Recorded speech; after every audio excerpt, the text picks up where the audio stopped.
Fortune estates 22 లక్షలకే 3 BHK simplex villa. వివరాలకు ఈ numbers ని సంప్రదించండి. కర్నూలు జిల్లా కోడుమూరు నియోజకవర్గం మహా నాయకులు ఉన్నప్పటికీ కూడా అభివృద్ధి మాత్రము ప్రశ్నార్థకమే. పంటి డాక్టర్ని పక్కన పెట్టి కంటి డాక్టర్ని ఎందుకు తీసుకొచ్చారో కూడా ఇంతమందిని కాదు అని డాక్టర్ సతీష్ గారినే ఎందుకు బరిలోకి దింపారు? రాజకీయ సంకల్పం, గాంధీ గారు కన్నా కళలు నిజమవుతాయన్న ఆలోచనతో. సో అంతేనా? మీ బ్రదర్ స్వయాన మంత్రి కాబట్టి ప్రజల బాగోగులేనా మీ బాగోగులు కూడా చూసుకుంటారా? ప్రతి గడపకు నేనే డాక్టర్ అవ్వాలని ఒక కోరిక. నాకు ఒక ప్రమాణం చేయండి. ఆదిమూలం సతీష్ అనే నేను కోడుమూరులో నీటి ఎద్దడి అనే పదానికే చోటు లేకుండా చేస్తానని ఈ గంగ సాక్షిగా ప్రమాణం చేస్తున్నాను. నాకు చెప్పండి. ఆదిమూలపు సతీష్ అనే నేను. జరదొడ్డి సుధాకర్ గారు సిట్టింగ్ ఎమ్మెల్యేగా ఉన్నారు. ఆయన మీతో కలిసి రాకపోతే కోట్ల హర్షవర్ధన్ రెడ్డి గారు కావచ్చు, కోట్ల హరి చక్రపాణి రెడ్డి గారు ఇద్దరు కూడా జై సతీష్ అని మిమ్మల్ని భుజాన పెట్టుకొని. టీడీపీ మాత్రం ఒక అంశాన్ని బాగా తెర మీద తీసుకొస్తుంది. ఎందుకంటే మీరు నాన్ లోకల్. మీకు ముఖ్యంగా చెక్ పెట్టడానికి టీడీపీ బొగ్గుల దస్తగిరిని కొత్త వ్యక్తిని బరిలోకి దింపింది. మీ గడపలో మేలు చెరిగింటేనే మాకు ఓటేమని అడిగిన దమ్మున్న నాయకుడు జగన్మోహన్ రెడ్డి. నేను మీకు మంచి చేయగలను అని నమ్మితే నాకు ఓటేయండి అడగగల దమ్ము మీకుందంటారా? బస్సు యాత్ర జరిగింది ఇటీవల. మొత్తం ఇసుకేస్తే రాలనంత జనం వచ్చారు కోడుమూరుకి. సో మీరు కంటి డాక్టర్ కదా, సో ఇప్పుడు కోడుమూరు ప్రజల ఓటర్ల కంటిని మీరు ఆల్మోస్ట్ ఈ మధ్యకాలంలో చూశారు 60 రోజుల్లో. వారి కళ్ళల్లో జగన్మోహన్ రెడ్డి, సతీష్ గారు కనిపిస్తున్నారా, లేదంటే దస్తగిరి గారు, చంద్రబాబు గారు అక్కడక్కడ ఏమైనా కనిపిస్తున్నారా? ప్రతి గుండె చెప్పుడు జగన్మోహన్ రెడ్డి.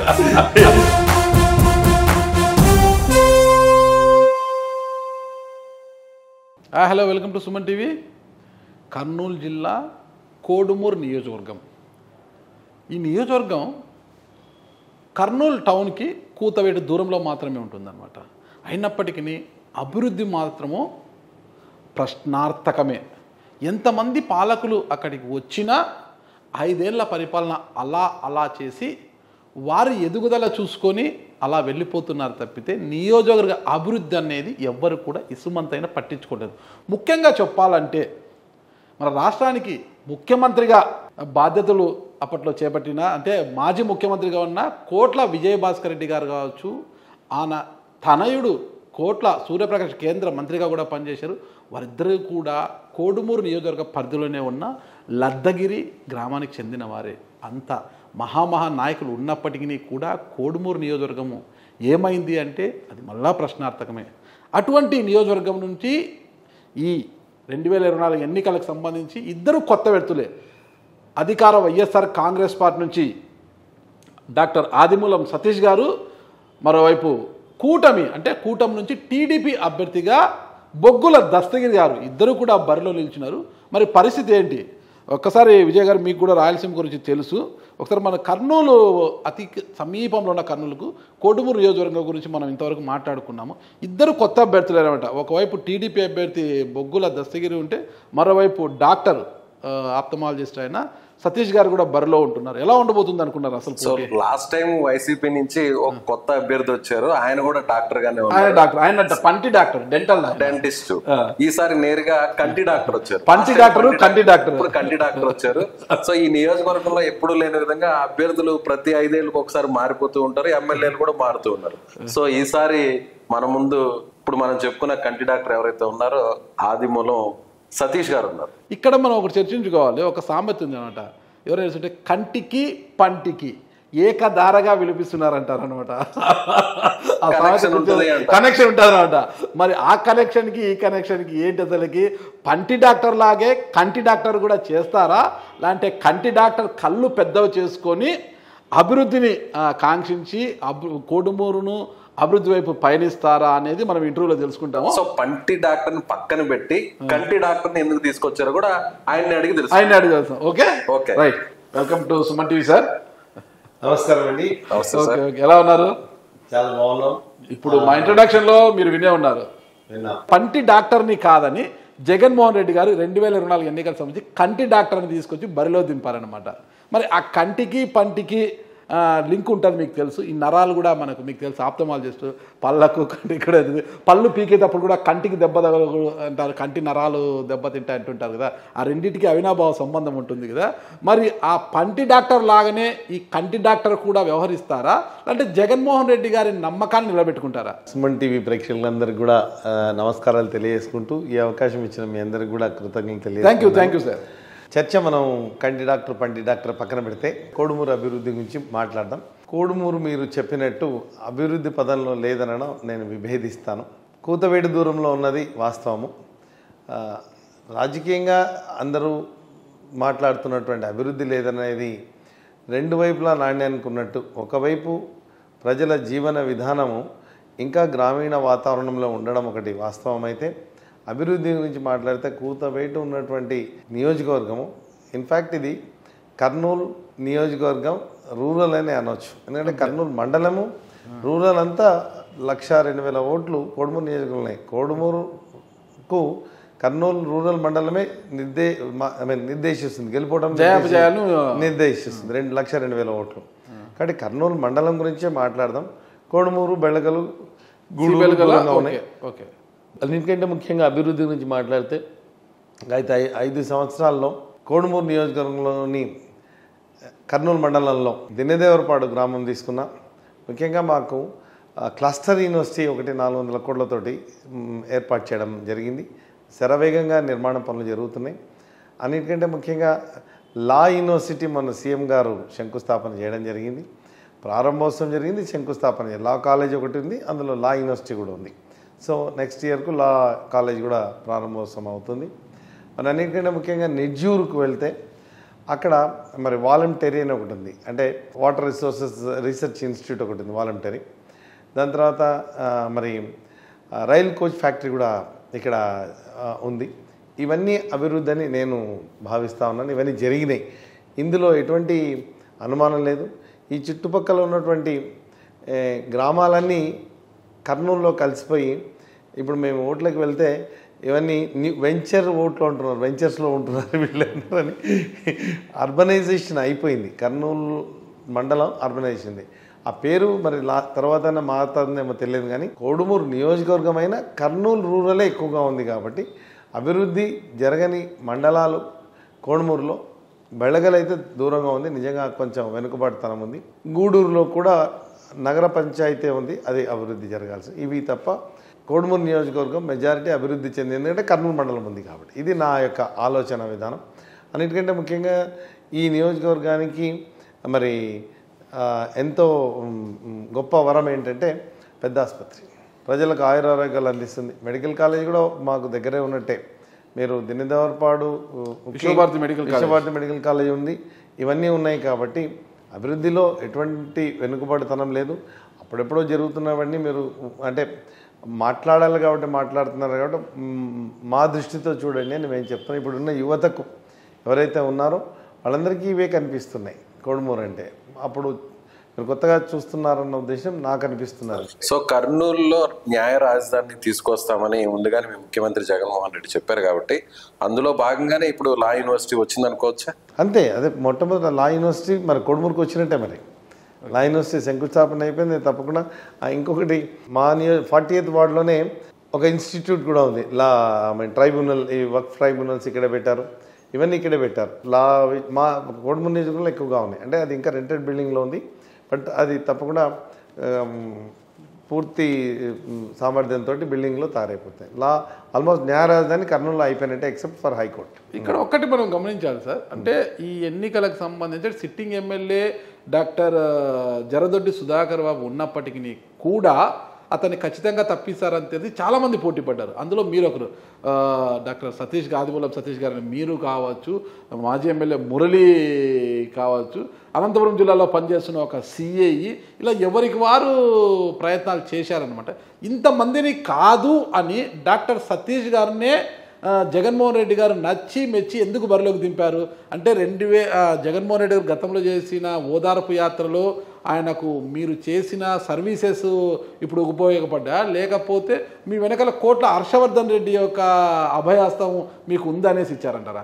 ఇవన్నీ కారణాలు కాదు, కానీ చాలాసార్లు చెప్పింటారు జగన్మోహన్ రెడ్డి గారు ఎప్పుడు ప్రజల గురించి ఆలోచిస్తుంటాడు. ప్రజలకు ఎలాంటి వ్యక్తులను మరి సెలెక్ట్ చేస్తే తను అనుకున్న లక్ష్యం అంటే పొలిటికల్ విల్ అని నేను చాలాసార్లు చెప్తూ ఉంటున్నాను.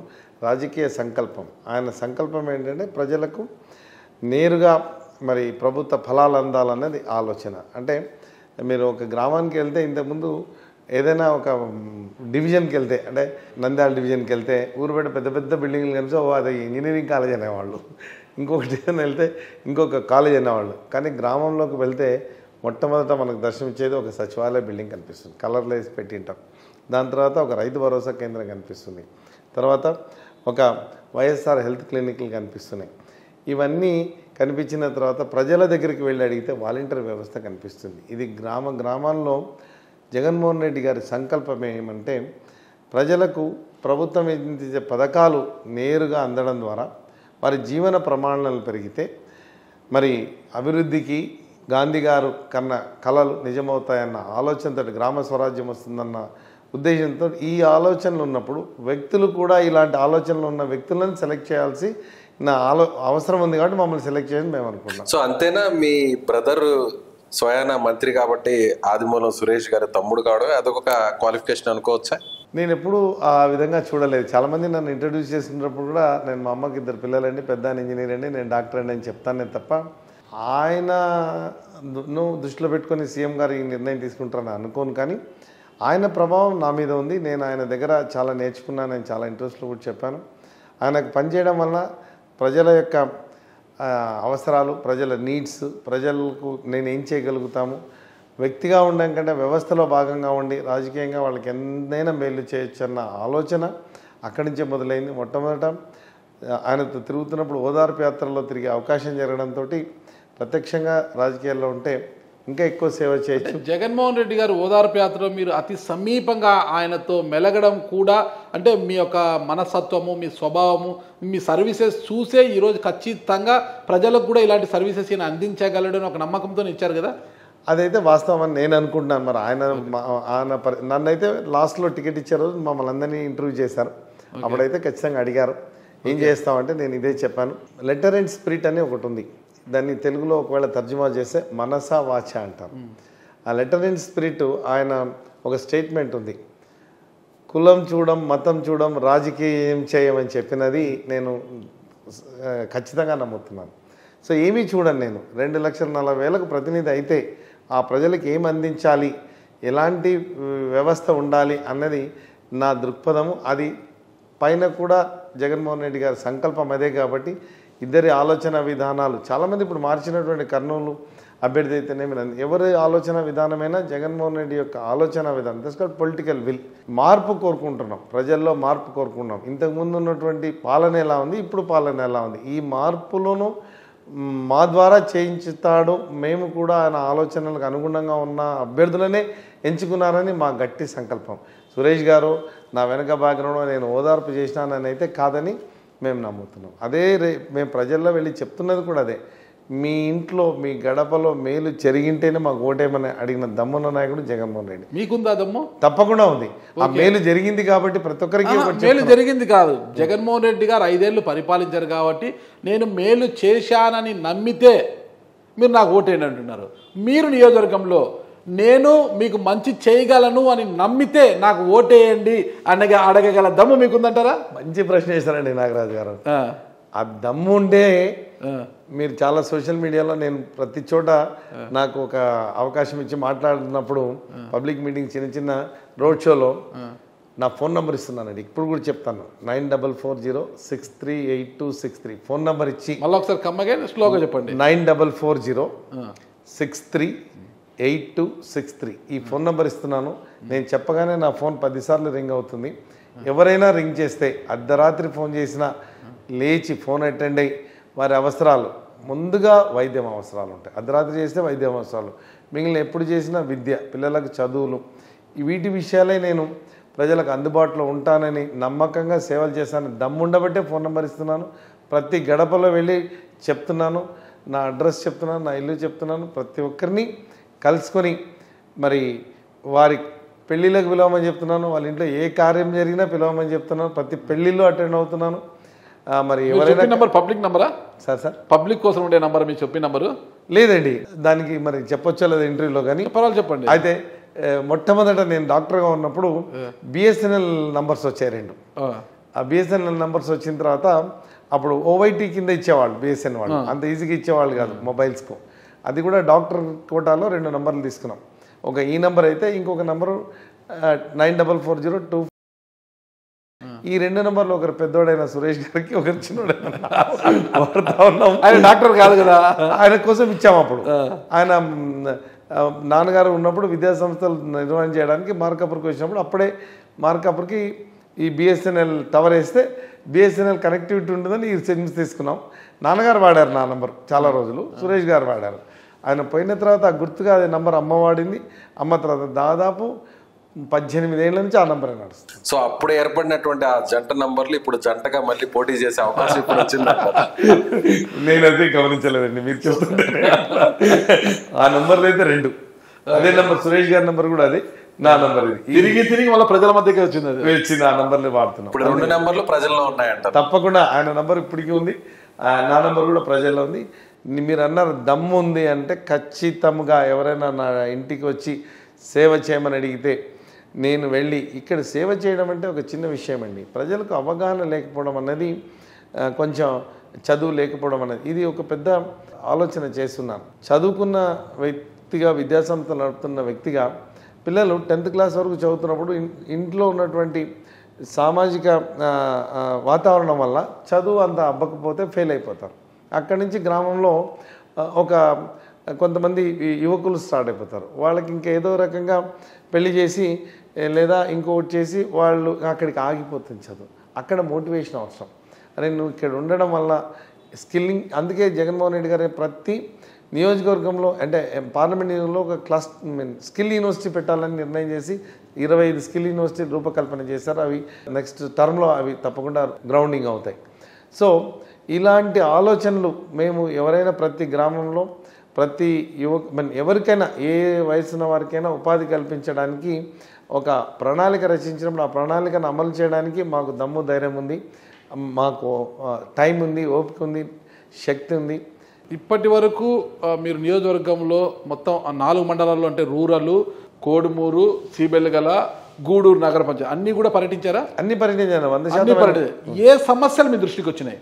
మొట్టమొదట గ్రామాలలో ఇంతకుముందు ఉన్న దానికంటే అర్బనైజేషన్ వల్ల, పాపులేషన్ పెరగడం వల్ల త్రాగునీటి సమస్య ఎక్కువ వచ్చిందండి. ప్రతి గ్రామంలో ఏటిగడ్డ పల్లెలు అంటారు, అంటే తుంగభద్ర నది ఒడ్డున్న పల్లెలు కూడా నీటి ఎద్దడికి ఈ యొక్క సమ్మర్లో ఉంది. ఇది ఎవరి తప్పు కాదు. ఓల్డ్ పైప్ లైన్స్ కానీ, కొత్తగా ఇల్లు కట్టుకోవడం కానీ, ఇంతకుముందు ఉన్న దానికంటే పిల్లలు పెరిగి వాళ్ళు మోడర్న్ ఎక్విప్మెంట్స్ వాడడం కానీ, ఈ వాషింగ్ మిషన్స్ కానీ, ఈ హీటర్స్ కానీ, ఓవర్ హెడ్ ట్యాంక్స్ పెట్టడంతో వాటర్ కన్జంప్షన్ ఎక్కువ అవడం ఇదవుతుంది. ప్లస్ వాళ్ళకి అవగాహన లేక వేస్టేజ్, ఒక 10% వేస్టేజ్ అనుకుందాం, ప్లస్ రిసోర్సెస్ లేకపోవడం, ఇవన్నిటినీ కలగలిపి ఎన్నో కారణాలతోటి గ్రామంలో నీటి ఎద్దడి అయితే చాలా ఎక్కువగా ఉందండి. రెండవది, మరి ఈ నీటి ఎద్దడి ఉన్నప్పుడు అవగాహన లేక చాలామంది డ్రైన్స్ లేవు.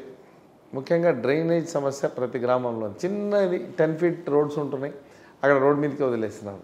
వాళ్ళకి తెలియలేదు అది ఎలా ఉండాలి ఏంటని. సో డ్రైనేజ్ సమస్య ఒకటి నా దృష్టిలో వచ్చింది. ఇక ఈ 2 ఎక్కువగా కనిపించినది. నిరక్షరాస్యత, చాలా ఓపెన్గా మాట్లాడుతున్నాం, ఇంటర్వ్యూ లాగా కాకుండా ఓపెన్ గానే చెప్తున్నారు. ఓపెన్ గా ఉంటే ప్రజలు అది గమనించి చాలా చోట్ల నాకు పెన్షన్ రాలేదు, నాకు జగన్మోహన్ రెడ్డి అది తీసేసినాడు, ఇది చాలా సమస్యలు. ఇదంతా అవగాహన రాహిత్యం వల్ల జరుగుతున్నాయి తప్ప ఏ నాయకుడు దీంట్లో వాళ్ళను ఇన్ఫ్లుయెన్స్ చేయలేకపోయినాడు వాళ్ళ ఇంట్రెస్ట్ని. ఉదాహరణకి చెప్దాం, ఒక పెద్ద ఆయన వచ్చేసి నాకు పెన్షనే రాలేదు పో అని చెప్పి తిట్టాడు. సరే వాలంటీర్ గారికి నేను వాకప్ చేసినప్పుడు చెప్పింది ఏంటంటే, సార్ 14 ఎకరాలు ఉంది అందుకు రాలేదన్నారు. 2 కొడుకులు ఆయన 14 ఎకరాలు సేద్యం చేస్తున్నారు, ఈయన ఉన్నారు, అందరూ ఉమ్మడి కుటుంబం. మరి ఈ 14 ఎకరాలలో దాన్ని ఇద్దరు కొడుకులకు పంచి ఇచ్చి ఉంటే కనీసం ఏదో 3 భాగాలు చేసినా వాళ్ళు దానికి అర్హులయ్యేవాళ్ళు. సో ఉమ్మడి కుటుంబాన్ని చీల్చమని అయితే నేను చెప్పట్లేదు. దీనివల్ల ఇంకొక నష్టం కూడా జరుగుతుంది. మరి కొడుకు రైతు కాలేదు, అక్కడ పాస్బుక్ రాలేదు, ఆ అబ్బాయికి ప్రభుత్వం నుంచి అందవలసినటువంటి రైతు భరోసా రాదు. ఎందుకంటే 14 ఎకరాలు ఉంది, పొలం కూడా లేదు. రెండవది ఏదైనా యాక్సిడెంట్ అయినప్పుడు ఆ ఇన్సూరెన్స్ కూడా రాదు. సో ఈయనకు పెన్షన్ రాలేదు, ఇవన్నీ అవగాహన లేదు. ఎవరికి వాళ్ళు ఇండిపెండెంట్. ఆయన అడిగితే నా కొడుకు మళ్ళీ నన్ను చూడాలని ఆయన దగ్గరే పెట్టుకున్నాను, మళ్ళీ పెన్షన్ 14 ఎకరాలు. అంటే కేవలం మీ పథకాల కోసం వాళ్ళ ఆస్తి విభజన జరగాలంటారా? ఈ పాయింట్ అడుగుతారని నేను చెప్తున్నాను. ఇక్కడ మీరు గమనించాల్సింది ఏంటంటే పథకాల గురించి కాకుండా వారి పిల్లల వరకు వాళ్ళకి ఇవ్వవలసినటువంటి వ్యక్తిత్వాన్ని, వాళ్ళ ఇండిపెండెన్స్ని ఇవ్వమని అడుగుతున్నామే తప్ప ఒక అవగాహన, మీరు ఇండిపెండెంట్గా ఉండండి, మీరు ఇండిపెండెంట్గా ఉండండి. దీన్ని వాళ్ళు చెప్తున్న నిందేంటి, ప్రభుత్వం నాకు పెన్షన్ ఇవ్వలేదని అంటున్నారే తప్ప వారు నిజంగా వారి ఆర్థిక స్థితికి అర్హులైన వాళ్ళు అన్నది వాళ్ళకి అర్థమైతే అది ఎలా చేసుకోవాలి. ఇది ఇలా నేను వాళ్ళని విడగొట్టమని అయితే జనరల్గా సభ్య సమాజం ఇట్లే అనుకుంటారు. కానీ మీరు చాలామంది వ్యాపారస్తులు గుజరాతీ వాళ్ళని చూస్తే పిల్లలు ఇంటర్మీడియట్ తర్వాతనే వాళ్ళ వ్యాపారం అందించేస్తారు. మరి రైతులు ఇక్కడ ఉమ్మడి కుటుంబం ఉన్నా అక్కడే ఉన్నా వారికి మరి ఎన్నో ప్రభుత్వం ఇచ్చే ప్రోత్సాహకాలు అందట్లేదు, ప్రోత్సాహకాలు అందుకోమని చెప్పడం జరుగుతుంది. మీరు ఇంతవరకు చెప్పారు సార్, అంటే అక్కడ నిరక్షరాస్యత అనేది చాలా ఎక్కువగా ఉంది, లిటరసీ రేట్ పెరగాలి, చదువు తక్కువ ఉంది, నీటి ఎద్దడి ఎక్కువ ఉంది అంటున్నారు అనమాట. మీరు అంటున్నారు కాబట్టి ఆ లైన్లో నేను చెప్తున్నాను. మన దగ్గర గాజులదిన్న ప్రాజెక్ట్ ఉంది, ఎక్కడ కోడుమూరు 15 కిలోమీటర్లు 13 కిలోమీటర్ల దూరంలో ఉంటుంది. అదే గాజులదిన్న ప్రాజెక్టు నుంచి కర్నూలు సిటీకి నీళ్ళు వస్తున్నాయి, సుంకేశ్వరం నుంచి కర్నూలు సిటీకి నీళ్ళు వస్తున్నాయి, గాజులదిన్న ప్రాజెక్ట్ నుంచి నీళ్ళు వస్తున్నాయి. కానీ కోడుమూరుకు నీళ్ళు రావట్లేదు, నీటి ఎద్దడి ఎక్కువ ఉంది. అయితే ఎందుకు తుంగభద్ర పారుతున్నా కూడా నీళ్లు రావు. ఎప్పుడు గూడూరు నగర పంచాయతీకి మాత్రం జగన్మోహన్ రెడ్డి గారు 53 కోట్లు పెట్టి ఒక మంచింటి పథకం తెచ్చాడు, ఆ దానికి కొంత తీరింది. లేదా సీబెలగల కావచ్చు, సీబెలగల్లో తుంగభద్ర పక్కన పోతున్న అక్కడ నీళ్ళు లేవు, కోడుమూరు నీళ్ళు లేవు. ఇదంతా ఎందుకంటే అంటే నిరక్షరాస్యులు ఎక్కువగా ఉన్నారు కాబట్టి, ప్రశ్నించే తత్వం లేని వారు అక్కడ ఎక్కువ తత్వం లేని వారు ఎక్కువ ఉన్నారు కాబట్టి, ఇది సిటీ ఉన్నత వర్గాలంతా ఇక్కడ ఉంటారు కాబట్టి వీరికి అక్కడి నుంచి తెచ్చి నీళ్ళు ఇస్తున్నారు. కానీ అక్కడ ప్రశ్నించేవారు ఉండరు అనేసి అక్కడ నీళ్ళు ఇవ్వడం లేదు అనుకోవచ్చంటారా? పాత్రికేయుల భాషలో మీరు మాట్లాడారు కానీ వాస్తవాలు ఏంటంటే ఈ గాజులదిన్న ప్రాజెక్ట్ నుంచి ఎప్పుడో కర్నూలుకు సమ్మర్ స్టోరేజీ వాటర్ ఇవ్వడం జరిగింది. గత ప్రభుత్వంలో మరి మొట్టమొదట కోట్ల హర్షవర్ధన్ రెడ్డి గారు మరి ఎమ్మెల్యే గారు దాన్ని అటెండ్ అయ్యి దాని మీద పోరాటం చేసి 1 TMC నీరు శాంక్షన్ చేయించుకొని కోడుమూరు ప్రజలకు శాంక్షన్ చేయించి 1 TMC నీరు ఎక్కువ తెచ్చుకోవడం జరిగింది, జీవో కూడా తెచ్చుకోవడం జరిగింది. దీని తర్వాత కోడుమూరు దాహార్తి తీర్చడానికి సమ్మర్ స్టోరేజ్ ట్యాంకుకు వాటర్ తెచ్చుకోవడమే చాలా గొప్ప విషయం. తెచ్చిన తర్వాత టెండర్స్ పిలవడం జరిగింది. టెండర్స్ గత ప్రభుత్వంలో మరి నైపుణ్యం లేక టెండర్స్ ఎవరు దాన్ని అమలుపరచడానికి కాంట్రాక్టర్స్ రాలేకపోవడం జరిగింది. నాకు ఒక్క ప్రమాణం చేయండి, వాటర్ బాటిల్ తీసుకొని గంగ సాక్షిగా ప్రమాణం చేయండి. ఆదిమూలం సతీష్ అనే నన్ను కోడుమూరు నియోజకవర్గంలో ఆశీర్వదించి అసెంబ్లీకి పంపితే 5 ఏళ్ల నా పదవీ కాలం పూర్తయ్యే లోపు కోడుమూరులో నీటి ఎద్దడి అనే పదానికే చోటు లేకుండా చేస్తానని ఈ గంగ సాక్షిగా ప్రమాణం చేస్తున్నాను. నాకు చెప్పండి. ఆదిమూలపు సతీష్ అనే నన్ను ప్రజలు నమ్మి కోడుమూరు నియోజకవర్గం నుంచి శాసనసభకు పంపిస్తే నా 5 సంవత్సరాల పదవీ కాలంలో కోడుమూరు నియోజకవర్గంలో నీటి ఎద్దడి అనేది లేకుండా చేసేస్తానని ఈ గంగ సాక్షిగా చెప్తున్నాను. ఓకే, తప్పకుండా ఈ 5 ఏళ్ల పదవి కాలంలో నా సమయాన్నంతా వెచ్చించి నీటి ఎద్దడి అంటే ప్రతి వేసవిలో మరి ప్రజలు దాహార్తిని తీరుస్తాను, నీటి ఎద్దడి లేకుండా చేస్తాను.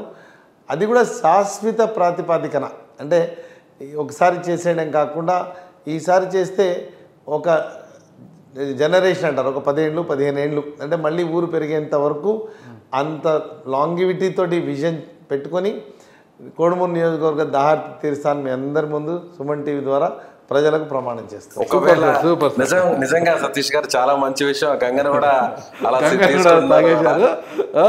కెమెరా ముందు ప్రమాణం చేశారు. అది గంగ సాక్షిగా చెప్పారు. చెప్పకుండా దీంతో పాటు మరొక సమస్య ఉంది. కోడుమూరులో దాదాపు 7,000 పైచిలకు 7,000 మంది పైచిలకు నేతన్నలు ఉన్నారన్నమాట. ఓకే, ఇప్పటికీ వాళ్ళు చాలని జీవితాలను అనిపిస్తున్నారు. అంటే చిన్నపాటి ఇల్లు, వాళ్ళంతా కూడా మగ్గాలు నేర్చుకోలేక. అయితే ప్రభుత్వం వాళ్ళందరికీ కూడా ఇల్లు కేటాయిస్తున్నా కూడా 1.5 సెంటు స్థలంలో మేము మగ్గాలు పెట్టుకొని జీవనం సాగించలేము, కొంత స్థలం ఎక్స్టెన్షన్ చేయండి, 2 సెంట్లో 3 సెంట్లో మాకు ఇస్తే బాగుంటుందని వాళ్ళు ఒక డిమాండ్ అయితే చేస్తున్నారు. ఒక విన్నపం అనుకోండి. ఈ విషయం గతంలో అసెంబ్లీలో కూడా చర్చకు వచ్చింది. మరి నేతన్నల పైన మీ యొక్క దృష్టి ఎలా ఉంది? నేతన్నల సమస్యల పరిష్కారం కోసం మీరు ఎమ్మెల్యే అయిన వెంటనే సీఎం గారిని ఒప్పించి ఏమైనా వాళ్ళ సమస్య పరిష్కారం తీయగలరా? తప్పకుండా. ఇది కోడుమూరు నియోజకవర్గంలో నేతన్నలు దాదాపు కోడుమూరు నియోజకవర్గానికే 7 నుంచి 12,000 దాకా, అంటే నగరంలో కొంతమంది ఉన్నారు, 7,000 పైచీలకు ఓటర్లు ఉన్నారు. ప్రతి ఒక్కరికి నేతన్న హస్తం, నేతన్న ఇది 8,500, అంటే దాదాపు 54,000 ఈ 5 సంవత్సరాల్లో వాళ్లకు ప్రభుత్వం ద్వారా లబ్ధి చేకూర్చింది. మీరు అన్నట్టు వాళ్ళ స్థలాల గురించి తప్పకుండా అవసరం. ఎందుకంటే వారు ఇంట్లోనే పెట్టుకున్నారు. పెట్టడం వల్ల కరెంట్ బిల్ ఎక్కువైపోయి దానివల్ల 2 చేర్చుకోలేకపోయినారు. ఉన్న ముందు రూమ్లోనే పెట్టుకోవడం జరిగింది. దాంట్లోనే మగ్గం పెట్టుకోవడంతో 2 మీటర్లు వేరు చేసుకోలేక కొన్ని ఇదైంది. వాళ్ళకు ఒక సెజ్ లాగా తయారు చేసి ఇవ్వడం అనేది అది కొంత లాంగ్ పీరియడ్, అంటే లాంగ్ టర్మ్ గోల్ అందాం. షార్ట్ టర్మ్ గోల్ గురించి ముందు చెప్పనివ్వండి. వీళ్ళు కష్టపడి తెచ్చి చీరలను దాదాపు ఒక 4 days పడుతుంది అనుకుంటా వాళ్ళకి చీర తయారు చేసి పెట్టుకుంటాను. నేర్చిన తర్వాత ఈ చీరను తీసుకెళ్ళి వాళ్లకు మార్కెట్ చేసుకుంటే వాళ్ళు డబ్బులు ఇవ్వడానికి దాదాపు 1 month పడుతుంది, ఇంకా ఎక్కువ రోజులే పడుతుంది. సో ఈ 1 month వాళ్ళు పెట్టిన ముడిసరికి అయితేనేమి, మరి వీళ్ళు పెట్టుబడి అయితేనేమి, వీళ్ళ కష్టమైతేనేమి, నెల తర్వాత ఈ వడ్డీలు ఇవన్నీ కలుపుకుంటే గిట్టుబాటు రావట్లేదు. అంటే నా అబ్జర్వేషన్ ఏంటంటే వీళ్లకు మార్కెటింగ్ యొక్క నైపుణ్యాలు లేకపోవడం అనేది ఒక. సో ఇప్పుడు మార్కెటింగ్ చేయించాలంటే ఇంతకుముందు ఒక చేదు అనుభవం జరిగింది వాళ్ళకు. చేనేత సొసైటీ ఒకటి పెట్టుకోవడం వలన కొంతమంది వ్యక్తులు వాటిని మరి వాళ్ళందరినీ దగా చేసిపోవడం జరిగింది. ఇప్పుడు జగనన్న ప్రభుత్వంలో ప్రతి ఇంట్లో ప్రభుత్వం ద్వారా లబ్ధి పొంది, అంటే వసతి దీవెన, విద్యా దీవెన ద్వారా ప్రతి ఒక్క ఇంట్లో ఒక బీకామ్ గ్రాడ్యుయేట్ ఉన్నారు, మరి వాళ్ళకు టాలీ నేర్పించుకున్న వాళ్ళు ఉన్నారు, కామర్స్ చదివిన వాళ్ళు ఉన్నారు.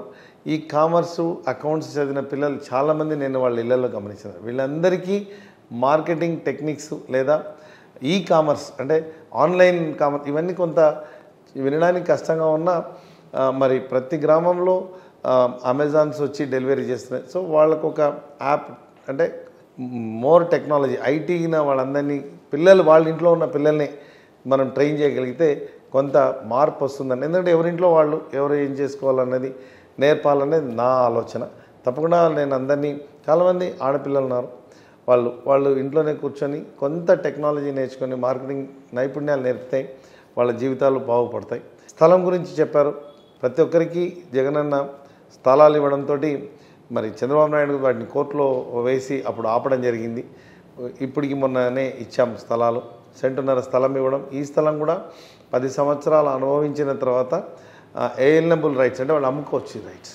ఇలాంటి పథకాలు జగనన్న ఇస్తున్నారు కాబట్టి తప్పకుండా చేనేత సోదరులకు ఈ స్థలం విషయాన్ని నా టైంలోనే నెరవేరుస్తాం వాళ్ళకి. తప్పకుండా ఇదొక సమస్య కూడా ఉంది. చాలా గ్రామాల్లో జగనన్న ప్లాట్లు రాలేదంటున్నారు. ప్లాట్లు రాకపోవడానికి కారణం ఏంటంటే వాళ్ళ టెక్నికల్ ఎలిజిబిలిటీ లేకపోవడం అనేది. కొన్ని చోట్ల ఈ పంచలింగాల ఇలాంటి చోట్ల ఆ స్థలము వివాదాల్లో ఉండడం వల్ల ఆగిపోయిన సమస్యలు ఉన్నాయి. కొంత ప్రభావితం ఉంది. ఈ స్థలాలు కూడా తప్పకుండా కోడుమూరు ప్రజలకు మీ ద్వారా తెలియజేయడం అనగా, రేపు మా ప్రభుత్వం రాగానే ప్రతి అర్హులైన పేదలందరికీ కూడా స్థలాలు, దాంతోపాటు చేనేత సోదరులకు కూడా స్థలాలు ఇప్పించడానికి తప్పకుండా ప్రయత్నం చేస్తాం, ఇప్పిస్తాను కూడా. ప్రజల బాగోగులేనా మీ బాగోగులు కూడా చూసుకుంటారా? నా బాగోగులు చేయడానికి నేను ఎంబీబీఎస్ ఎంఎస్ చదివాను. డాక్టర్ చదివిన తర్వాత మేము మా బాగోగులు అంటే మా నైపుణ్యాలు పెంచుకోవడానికి ఎంతో 35 ఏళ్ల వయసులో ఎంతో తపన ఉండేది. రెటినల్ సర్జన్ కావాలి, ఎల్వి ప్రసాద్లో పోయి ఇంకొక కొత్త సర్జరీ నేర్చుకోవాలి, తర్వాత సిఎంసీకి వెళ్ళాలి, ఇంకో చోట వెళ్ళాలి, నేను అందరికంటే బాగా మంచి డాక్టర్ అనిపించుకోవాలి, ఈ కొత్త నిపుణత నేర్చుకోవాలని మా తపన ఉండేది. అదే మాకు సాటిస్ఫాక్షన్. ఇప్పుడు మా బాగోగులు అని మీరు అన్నారు కదా, మా బాగోగులు, మా కోడుమూరు నియోజకవర్గం ప్రజలు బాగోగులే మా బాగోగులు. మేము ప్రజా జీవితంలోకి వచ్చాము కాబట్టి వారందరూ జీవన ప్రమాణాలు పెరగడమే మా బాగోగులు. నాకు ఒక మంచి విజన్ ఉంది. ప్రతి గడపకు నేనే డాక్టర్ అవ్వాలని ఒక కోరిక. ప్రతి ఇంట్లో ప్రతి గడపకు ఎవరైనా వైద్య సేవలు అందిస్తే, ఇందాక చెప్పిన ఫోన్ నెంబర్కు నాకు ఫోన్ చేస్తే నాకే ఫోన్ చేయాలని గర్వం. నాకు చేయలేదంటే బాధపడతాను, నేను రీచ్ కాలేదేమో వాళ్ళకి కనుక్కొని ఫీల్ అవుతాను. మీరు ఒక ఎమ్మెల్యేగా ఒకవేళ మీరు ఉంటే డాక్టర్గా కూడా మారగలరా? నేను డాక్టర్ వైద్యం చేస్తానని చెప్పలేదు, వైద్య సేవలు అందిస్తానని చెప్పి. నేనేం ప్రాక్టీస్ చేయట్లేదు, నాకేమో హాస్పిటల్ లేదు. నేను వీళ్ళకు ఎక్కడ సరైన సూచనలు సరైన సలహాలు ఇచ్చి ఏ హాస్పిటల్కి వెళ్తే మరి జగనన్న ఆరోగ్య సురక్ష లేదా ఆరోగ్యశ్రీ ద్వారా క్యాష్లెస్ హెల్త్ కేర్ సర్వీసెస్ అంటాం, ఎక్కడ ₹1 ఖర్చు పెట్టుకోకుండా వాళ్ళకి వైద్యాలు అందిస్తే అది తృప్తి. అదే నా బాగోగులు. రెండవది అంతేనా మీ బాగోగులు? అంతేనండి. రెండవది ఇంకా చెప్తాను ఉండండి, ప్రతి ఎమ్మెల్యే కూడా చెప్తాను. రెండవది ప్రతి స్టూడెంట్కి 8th class to degree students విద్యార్థులందరికీ మార్గనిర్దేశకత్వం చేయాలనే ఆలోచన, అంటే మెంటరింగ్ అంటాం ఇంగ్లీష్లో. సో ఇది చేయడం వలన వీళ్ళందరినీ కూడా ఈ 5 ఏళ్ల టర్మ్లో నీళ్లతో ఒకటైతే ఈ 5 ఏళ్ల టర్మ్లో నేను ఎక్కడికైనా వేరే రాష్ట్రానికి వెళ్ళినా, ఎక్కడైనా ఉన్నత ఇన్స్టిట్యూట్స్కి వెళ్ళినా అక్కడ ఒక కోడుమూరు స్టూడెంట్ ఉండాలని ఒక ఆశ. ఓకే ఓకే, సంతోషం. ఒక హైదరాబాద్ ఐఐటికి వెళ్ళినా, ఇంకొక మెడికల్ కాలేజ్ వెళ్ళినా, సార్ నేను ఒక కోడుమూరు మీరు చెప్తే నేను చదువుకొని ఎంట్రన్స్ సీట్ వచ్చిన అనేది నా లక్ష్యం. అది నా బాగోగులు. సో విద్య వైద్యం. సో దీనికి మేము చేయాల్సిన ప్రణాళిక ఒకటి ఉంది. మీరు నీళ్ళకి ప్రణాళిక ఉండలేకపోవచ్చేమో కానీ అది ఇంజనీర్లు, ప్రభుత్వము, పాలసీ దాన్ని చేయొచ్చాము. కానీ ఇక్కడ నాకు ఉన్న అనుభవం ఏంటంటే, నేను ఇంటర్మీడియట్ దగ్గర నుంచి 10th క్లాస్ పిల్లల నుంచి నేను మెంటరింగ్ చేస్తే నా టర్మ్లో 10th క్లాస్ పిల్లలు బై ది టైం 5 years అయిపోయేసరికి 2 years ఇంటర్మీడియట్, ఇంకొకసారి సెకండ్ అటెంప్ట్ కన్నా నేను 4 years అయిపోయేసరికన్నా వాళ్ళకి ఎక్కడో చోటు సీట్ వచ్చేట్లు ప్లాన్ చేయాలి. అవునా? తప్పకుండా ప్లానింగ్ ఉంది, తప్పకుండా ప్లానింగ్ ఉందండి. మీరు తీసుకోండి, ఏదైనా టాప్ 10th క్లాస్ స్టూడెంట్స్ అందరికీ మళ్ళీ నేనే టీచర్ని అవుతాను. నేను ఎక్కడ ఒక టీచర్ మ్యాథ్స్ వాళ్ళు లేరు, బయాలజీ లేరు, నేను నా సొంత ఖర్చులతోటి నాకున్నటువంటి స్నేహితులతోటి ఆ పాఠశాలలో ప్రభుత్వం ద్వారా అయినా పర్సనల్గా అయినా అక్కడ పిల్లలకు ఆ విద్యను అందిస్తాను. అన్నిటికంటే ముఖ్యంగా ఫ్రీగానే సార్. మళ్ళీ లేకపోతే 10th తర్వాత ఇంటర్మీడియట్ కోచింగ్లో ఇప్పిస్తారు. ఎలా ముందు కోచింగ్ వరకు ఎందుకు సార్, వాళ్ళు చదువుతున్న 2 ఏళ్ల ఇంటర్మీడియట్ కాలేజీలోనే చదువు చెప్దాం, 10th క్లాస్ చదువుతున్న పాఠశాలలోనే చెప్దాం, మోటివేట్ చేద్దాం. ప్రభుత్వం ఇస్తున్నటువంటి డిజిటల్ బోర్డ్స్ ఎన్ని ఉన్నాయి, ఐప్యాడ్లు ఇస్తున్నాం, ఇవన్నీ ఉన్నాయి. వీళ్ళందరినీ సరైన అవగాహన పెంచడం, ప్రభుత్వం ఇస్తున్నటువంటి అన్ని సదుపాయాలని సక్రమంగా వినియోగించుకొని బయటికి పోవడం. ఎక్కడైతే లోటుపాట్లు ఉన్నాయో, ఎక్కడైతే ప్రభుత్వం ఆగిపోయిందో అక్కడ మాలాంటి వాళ్ళు ఎన్జిఓస్ ద్వారా కానీ మేము కానీ తీసుకొని వాటిని. అయితే నా యొక్క పూర్తి ఫోకస్ అంతా విద్య వైద్యం. విద్యలో ఎవరు అంటే ఒక ప్రణాళిక పెట్టుకున్నాను. ఇక్కడ సిగ్గు అంటారు, అంటే వలసలు వెళ్తుంటారు. వలసలు వెళ్ళే తల్లిదండ్రుల పిల్లలకు ముందు రెసిడెన్షియల్ స్కూల్లో సీట్లు ఇప్పించాలి. వాళ్ళు వదిలిపోయినా వీళ్ళు పిల్లలు చదువుకోవాలి. గురుకుల పాఠశాలలో కానీ కేజీబీవీలో కానీ ఈ స్కూల్స్లో చెప్పాలి. వాళ్ళు ఏమన్నారు, మా ఊర్లోనే బెళగల్లోనే నా బిడ్డకి సీట్ ఇప్పించు, అక్కడెక్కడో కోయలకుండ దగ్గర నా బిడ్డ పోలేదు, నేను పోయి ప్రతి 4వ ఆదివారం చూసి రాలేను అని. అక్కడ కూడా ప్రజలకు మాటిస్తున్నాను, ఎక్కడైనా పిల్లల్ని చేర్పించండి. మీ పిల్లలు కోడుమూరు నియోజకవర్గంలో విద్యార్థులు ఏ పాఠశాల చదివినా ఆ పాఠశాలలో నేను వెళ్ళి అక్కడ జరుగుతున్నటువంటి టీచింగ్ అయినా సదుపాయాలైనా పర్యవేక్షణ చేస్తూ మీ పిల్లలు నా పిల్లలుగా భావించి రేపు నన్ను ఎత్తుక్కోవాలి. ఎమ్మెల్యే ఎక్కడ ఉన్నారంటే కోడుమూరు పిల్లలు చదువుతున్నాడు, ఆ ఊర్లో ఉన్నాడు అని ఎత్తుక్కోలేదు తప్ప, హాస్పిటల్ ఎత్తుకోవాలి తప్ప ప్రారంభోత్సవాలు కానీ ఈ దండలు వేసుకోవడం కానీ ఈ ఆలోచనలు అయితే లేవండి. కొద్దిసేపటి కిందట ఒక మాట చెప్పారు, 10th క్లాస్ పాస్ అయిన వాళ్ళు ఎవరైనా సరే పేదవాళ్ళు నా దగ్గరకు వస్తే వాళ్ళని చదివించడానికి ముందుకు వస్తారండి. ఎంతమంది వచ్చినా చదివిస్తారా? తప్పకుండా. అసలు కోడుమూరు నియోజకవర్గ ప్రజలందరినీ చదివిస్తారండి. వాళ్ళు అడిగిన కాలేజీలో చదివిస్తారా? అక్కడే వస్తుందండి, అక్కడే వస్తుంది వారి అర్హతను బట్టి. అంటే నా ఉద్దేశం అంటే మీకు ఒక ఉదాహరణ చెప్తాను. ఒక 2012లో ఈ గురుకుల పాఠశాలలో చదువుతున్న పిల్లలందరినీ తీసుకొచ్చి ఎంసెట్ కోచింగ్ ఇప్పించామండి. ఇప్పించడంతో అమ్మాయి నాకు ఎంబీబీఎస్ సీట్ కావాలా అంటే ఫస్ట్ ఒకసారి శ్రీ చైతన్యంలో నారాయణలో కర్నూలులో 40,000 కట్టి చదివించాం. రెండవసారి 80,000 శ్రీ చైతన్యంలో కట్టి చదివించాం. 2 సార్లు సీట్ రాలేదు. మూడోసారి హైదరాబాద్లో గౌల్రెడ్డిలో గురుకుల పాఠశాల దాంట్లో చేర్పిస్తే 3rd అటెంప్ట్లో ఏజీబీఎస్సీ సాధించింది. 3 ఏళ్ళు వేస్ట్ అయిపోయింది. కానీ వారికి అంతకంటే ముందే వారు ఇంకొక నిర్ణయం తీసుకొని వాళ్ళు ఏం చదువుతారో వాళ్ళ దాన్ని బట్టి 1-2 అటెంప్ట్స్ చేయడం తప్పేం లేదు. సో కార్పొరేట్ వ్యవస్థని ప్రోత్సహించకుండా వాళ్ళు అడిగిన కాలేజీలో అయితే జాయిన్ చేస్తారు. తప్పకుండా ప్రభుత్వ అంటే వాళ్ళకి అర్హతను బట్టి తప్పకుండా మీరు చెప్పింది కరెక్టే. కార్పొరేట్ వ్యవస్థ అని కాదు, కానీ డొనేషన్లు కాకుండా జీవితంలో మేము ఇప్పటికీ గర్వంగా చెప్పగలం. నేనైనా మా ఇంట్లో సురేష్ అని కూడా గవర్నమెంట్ కాలేజీలో చదివి సీట్లు కొట్టినాం. ఎంబీబీఎస్ కర్నూలు కొట్టినాం, సురేష్ గారు ఎన్ఐటి సురత్కల్లో కొట్టారు, మా అమ్మ అట్లే చదివించింది. ఇలా పిల్లలకు మేము సీటు సాధించినామన్న ఫీలింగ్ ఇవ్వడం ముఖ్యం, ఏ చిన్న కాలేజ్ అయినా కూడా. అంతెందుకంటే ఈ డిగ్రీ సిల్వర్ సెట్ రాపిస్తాం.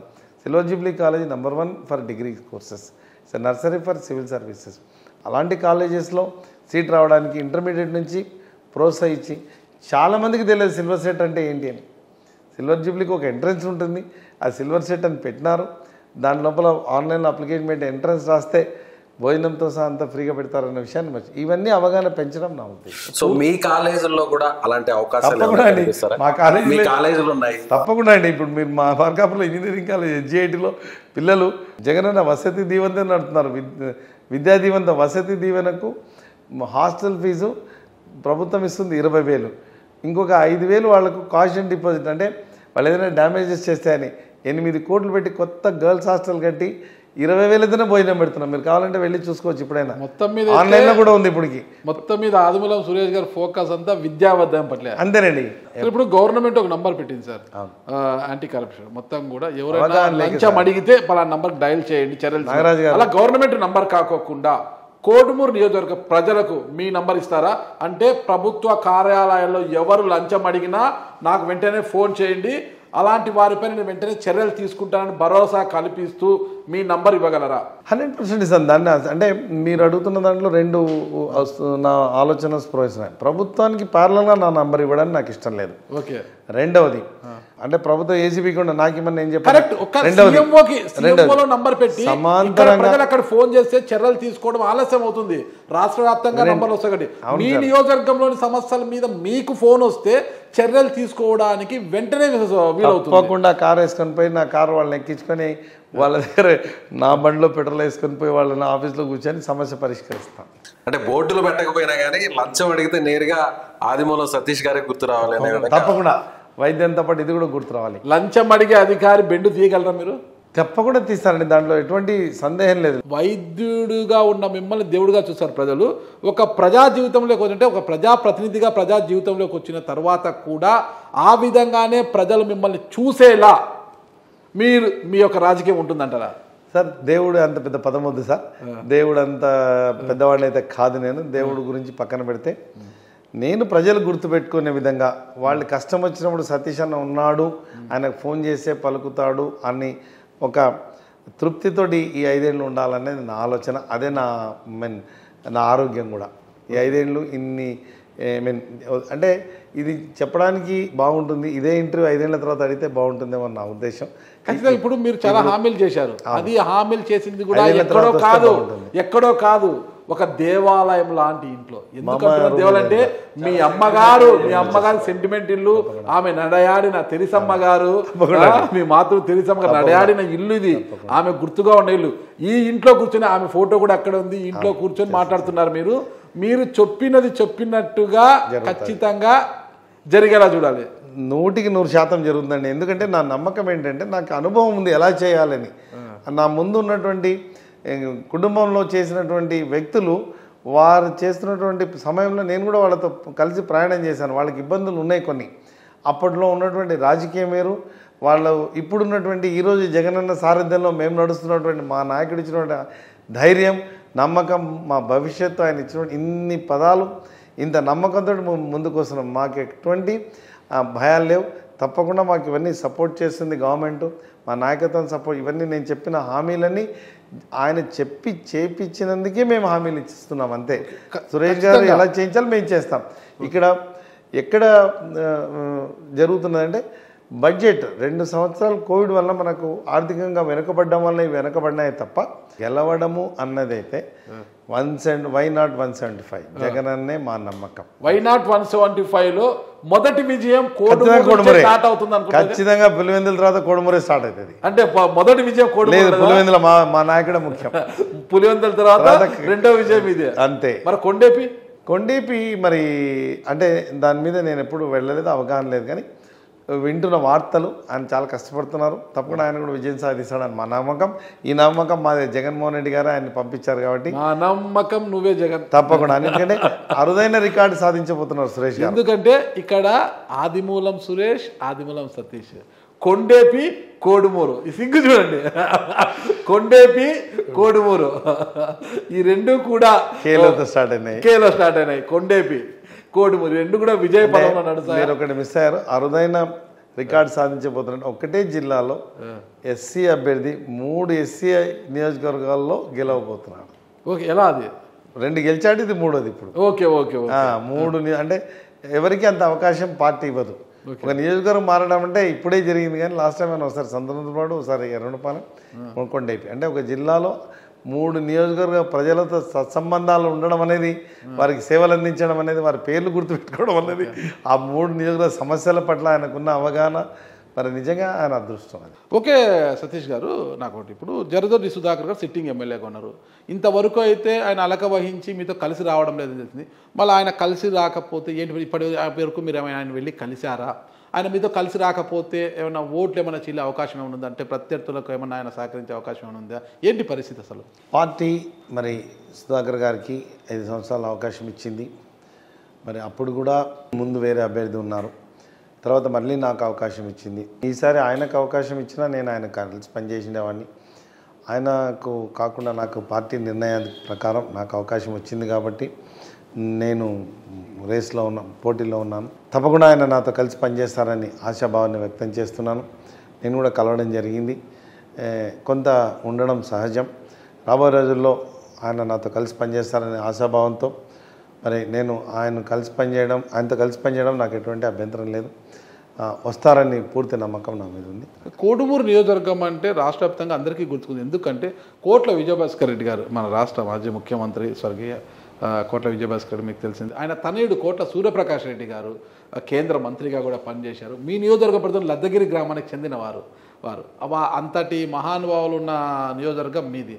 మరి ఆ నియోజకవర్గ కీర్తిని ఇంకా రెట్టింపు చేసేలా సతీష్ గారు ఎలాంటి చర్యలు తీసుకోబోతున్నారు? తప్పకుండా అండి. కోడుమూరు నియోజకవర్గంలో లద్దగిరి గ్రామానికి ఉన్నటువంటి విశిష్టత, అక్కడ ప్రజలు ఏదైనా మరి ఒక సాంప్రదాయం ఉండేది. ఆ సాంప్రదాయాలను కొనసాగిస్తూ గ్రామాల్లో ఉన్నటువంటి ఎప్పటికీ కొన్ని కుటుంబాలు ఒక రకమైన జీవితాన్ని, అంటే ఒకరిని నమ్మితే వారి వెనక్కి నడుస్తారు కోడుమూరు నియోజకవర్గంలో. ఇప్పుడు సుధాకర్ గారి విషయంలో అయితేనే అంతకుముందు అయితే ఇప్పుడు జగన్ వెంట నడుస్తున్నారు కాబట్టి వారి నమ్మకాన్ని వమ్ము చేయకుండా వారు ఏదైతే కోరుకుంటున్నారో, ఇంతకంటే కీర్తి ప్రతిష్టలు అన్నారు. ఇందాక ఫస్ట్ చెప్పాను, కోడుమూరులోని విద్యార్థులు ఎక్కడైనా సీట్ కొట్టాలి, అందరూ ఆరోగ్యంగా ఉండాలి. అన్నిటికంటే ముఖ్యంగా కోడుమూరు నియోజకవర్గంలో తాగునీటి ఎద్దడి లేకుండా, అలాగే సాగునీటి ఎద్దడి లేకుండా సస్యశ్యామలంగా చేయడానికి లిఫ్ట్ ఇరిగేషన్ ప్రాజెక్ట్స్ ఉన్నాయి. వీటి మీద కూడా నేను దృష్టి పెట్టడం జరుగుతుంది. అయితే ఇదంతా నేను చెప్తున్నది ఏంటంటే, నా సమయాన్ని వ్యక్తిగతంగా సతీష్ సుమన్ టీవీ ద్వారా కోడుమూరు ప్రజలకు చెప్పడం ఏంటంటే, నా యొక్క అనుభవాన్ని, సురేష్ గారితో పనిచేసిన అనుభవం, ప్రభుత్వంతో తిరిగినటువంటి సాన్నిహిత్యము, వ్యక్తుల పరిచయము, నా సమయాన్ని పూర్తిగా కోడుమూరు నియోజకవర్గ అభివృద్ధికి కేటాయించడం తప్ప, మొదట చెప్పినట్టు కులం చూడడం, మతం చూడడం, రాజకీయాలు చేయాల్సి వస్తే సమయాన్నంతా మరి ఇదంతా సాక్రిఫైస్ అవుతుంది. కాబట్టి రాజకీయాలు ఎలక్షన్స్ అయిన తర్వాత ఇంకా రాజకీయాలు అనేవి లేవు, ఓన్లీ సేవనే. 2,40,000 ప్రజలకు నేను రిప్రజెంట్ చేస్తున్నాను కాబట్టి వారికి ప్రభుత్వం నుండి అందించినటువంటి పథకాలు, ప్రభుత్వ లక్ష్యాలు, అభివృద్ధి చేయడానికే నా సమయాన్ని కేటాయిస్తాను తప్ప వేరే ఏం లేదండి. కాబట్టి తప్పకుండా ఇంత కష్టపడుతున్నాను కాబట్టి కోడుమూరు పేరు ఇంకా పైకి వెళ్తుంది, ఇంకా చిరస్థాయిగా నేను కూడా ప్రజలకు గుర్తుండే విధంగా పనిచేయడం నా ఇష్టం. సో మీరు వైద్యులుగా ఉన్నారు, జగన్ గారితో ఓదార్పు యాత్రలో పరిచయం ఏర్పడింది.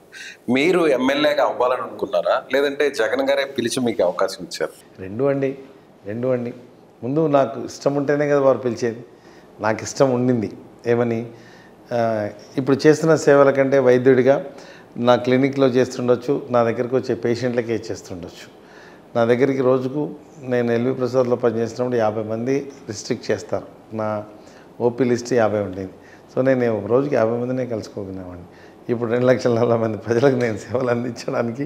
బస్సు యాత్ర జరిగింది ఇటీవల కోడుమూరు ఎమ్మిగినంత కూడా, మొత్తం ఇసుకేస్తే రాలనంత జనం వచ్చారు కోడుమూరుకి. నిజంగా సతీష్ గారి మీద ప్రేమతోనో, మన హర్షవర్ధన్ రెడ్డి గారి మీద ప్రేమతోనో, లేదా జగన్మోహన్ రెడ్డి గారి మీద ప్రేమతోనో వచ్చారు. అంటే జనాన్ని ఏమన్నా మీరు లేదు, స్వచ్ఛందంగా జనం స్వచ్ఛందంగా జగన్మోహన్ రెడ్డి చూడడానికి వచ్చారు. తార్ రోడ్డు కాలుతుందండి, చెప్పేలా వచ్చింది జనం. ఎలా అనిపించింది? అయ్యో, జీవితంలో మర్చిపోని అనుభూతి అది.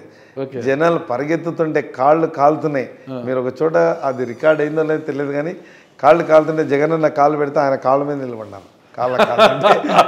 నా కాళ్ళ మీద నిలబడన్నాడు. ఇంకా జగన్మోహన్ రెడ్డి గారు ఒక స్త్రీ, లేడీ ముసలావిడ ఎర్రటి ఎండలో 12 గంటల ఆ టైంలో తార్ రోడ్డు మీద పరిగెత్తుకుంటే మేము బస్సు దిగితే ఆ కాళ్ళు కాలుతున్నాయి, ఇలా కాళ్ళు అంటుంటే కాళ్ళు చాపి నా కాళ్ళ మీద నిలబడమన్నాడు ఆయన. ఆమె నిలబడింది కాళ్ళ మీద, నిలబడింది ఆమె. అప్పుడు మేమందరం పరిగెత్తుకుంటాం, మళ్ళీ ఆమె వేరే వేస్తే అప్పుడు జరిగింది అది. అంటే